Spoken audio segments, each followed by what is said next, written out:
What's going on, everybody? Today we had the new cards coming next season spoiled to us. Not really spoiled, I guess. Revealed to us in this nice article. Thank you, Willow. Thank you, Spacely. But I think we've got like 6 days left until next season starts. So let's hop on in and see what kind of cards we can be looking forward to. First things first, we're getting a new leader. A lot of people speculated it might be a Might leader just to round out the numbers and make them even. But we are getting an Anarchy leader. Black Manta is becoming a leader, and his text reads, after Black Manta damages an enemy leader, destroy that many cards from the top of your opponent's deck.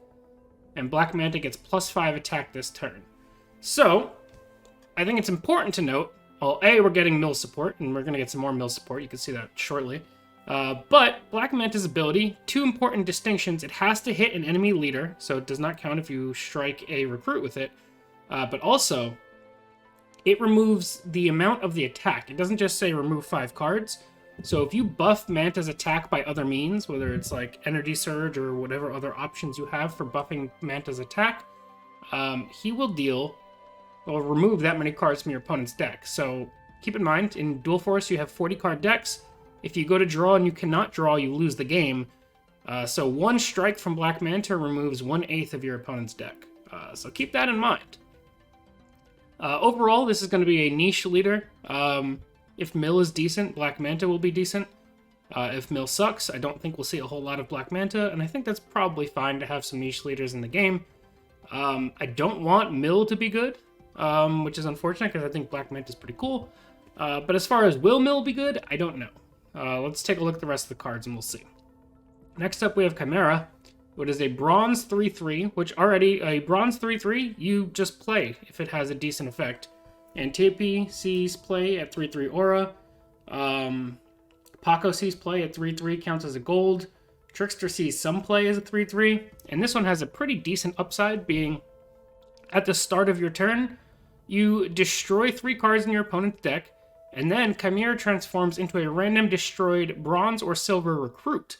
Which means as early as turn 2, you could have something like a Mera or a Lobo, or, pick your silver recruit on board if you get lucky. Chimera can transform into that, or even just a bronze. And taking down 3 cards from your opponent's deck in the process is pretty strong. Obviously, it needs to stick around. This doesn't die to as many things as like a 2 health thing on turn 1, but still dies to things like Liberty Bell, Man-Bat, Energy Blast. So it's not like Chimera is impossible to answer. But he's definitely not going to be the easiest to answer on turn 1. So this could feel quite bad. And then we have Piracy, which destroys 5 cards in your opponent's deck, and then puts a destroyed gold card into your hand.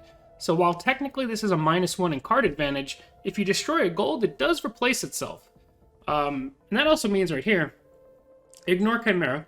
If you hit face with Black Manta one time, and you play both Piracies, that is 15 out of 20 or 40 cards in your opponent's deck. You're already almost halfway to the mill. 1 or 2 Chimera, you're at 20, and then you obviously still need to pull off the Unending Ruin to finish off the mill. But as long as mill doesn't get too much more support, because Black Manta hits twice and Piracy hits twice, that's half your deck. You don't want much more support than what we've got going on here, unless you do it in other factions. But we'll see how things go. Overall, I think Manta is niche. He will be as good as Mill is, so Mill sucks, Manta sucks, Mill is good, Manta's good. Chimera, I think, is just a solid bronze in general, to be honest. Even if you're not playing a Mill deck, I would probably consider running Chimera just for the potential high roll of hitting a bronze sometimes. And it's a must-answer bronze. It's going to bait out removal from your opponent. I would play this. Piracy, probably a Mill-only card. We'll see if it winds up sticking, but I think this is another one that's going to be as good as Mill is. Chimera, I think you can play on your own, whether you're playing Mill or not. Next up, we've got some Sea Creature support, which personally I think is a mistake. We just gave Aquaman a tiny nerf because we didn't want to kill him, but now we're going to give him a net buff by giving him Sea Creature support. I don't know. But we've got a silver 3/3 guard that gets +2/+2 for each friendly Sea Creature. So, if you activate her on your first Aquaman activation, you get a 5/5 guard, which is, okay. It's not too bad. It's a little bit under things like Frankenstein and Steel, but a 5/5 guard is decent. Anything more than 1 Sea Creature on board and she becomes incredible. Atlanta is a gold 5/5, give your sea creatures everywhere +2 attack, and summon a sea creature. Now, what I like about this is not only is she a okay body, and you get the global buff, which, we're not going to talk about if Aquaman should have global buffs permanently or not. We're going to ignore that.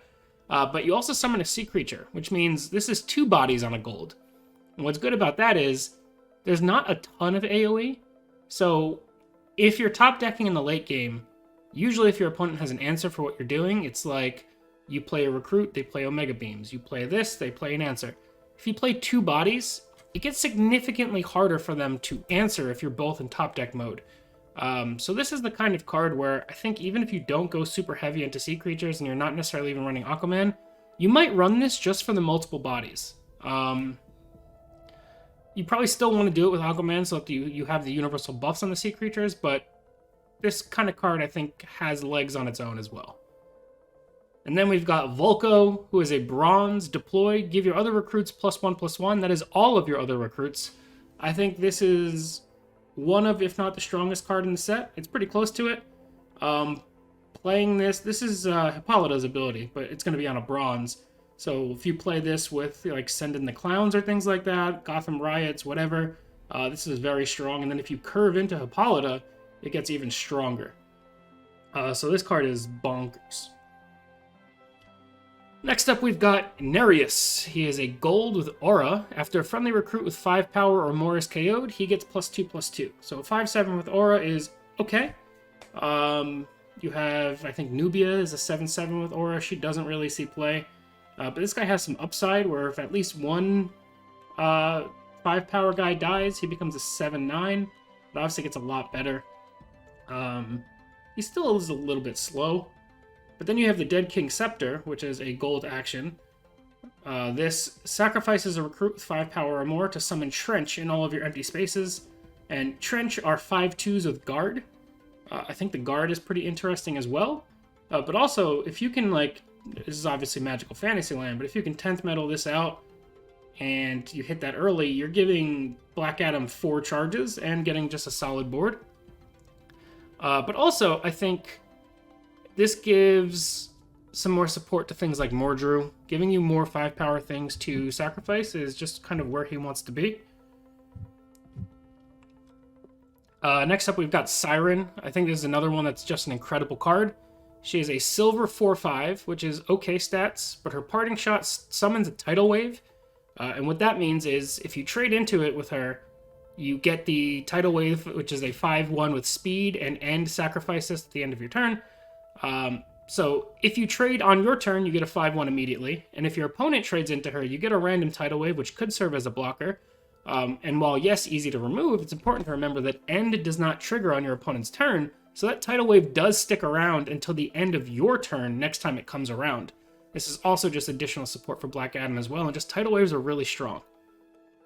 Then we've got Atlan, who is a gold 6/7 with end, exhaust enemies in Atlan's lane. This includes the opposing leader, so you can just basically completely lock down a lane. If you target the middle, their 2 middle recruits can't ever attack until they kill your Atlan. If you hit it on a side, that leader cannot attack either. I think this is just going to be a strong body for slower decks. Captain Cold is already pretty strong at a 5/2. Atlan is a lot harder to remove at a 6/7. Obviously, he comes down as a gold, so he needs to be stronger. But I think you're honestly getting closer to being able to just completely take out opposing attacking leaders from the game. Now with Killer Frost, 2 Captain Colds, and 2 Atlans, you have 6 options to work on locking down your opponent's leaders.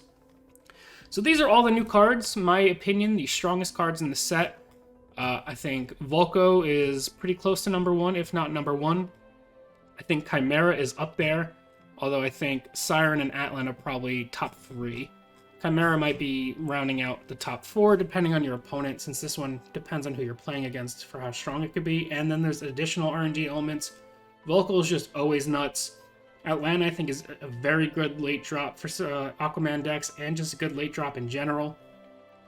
The 5 power cards here are interesting, but I think they're just more tools that not quite together yet. And then these guys are just so strong, they stand on their own.